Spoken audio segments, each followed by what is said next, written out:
Baklava insan. Evet, kulağa tatlı geliyor ama kendisi daha da tatlı. Doğduğu günden beri her katı ayrı bir lezzet, her gülüşü fıstıklı. Sabahları çayını içerken, yan masadan gelen bakışları hiç umursamaz. "Abi erimeyecek misin güneşte?" diye soranlara sadece bir kaş kaldırır. Soğukkanlı ama şerbetli. Bir gün Galata'da yürürken, bir turist onu parmakla gösterip, "O bir tatlı mı bir insan mı?" dedi. O da çayını yudumladı ve "Ben hem tatlıyım hem gerçek," dedi. Kimse onun kadar hem çıtır hem karizmatik olamaz.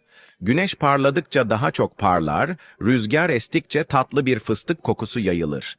İstanbul'un sokakları onsuz artık eksik. Sakın dilini uzatma, çünkü o gerçek bir baklava ve şaka kaldırmaz.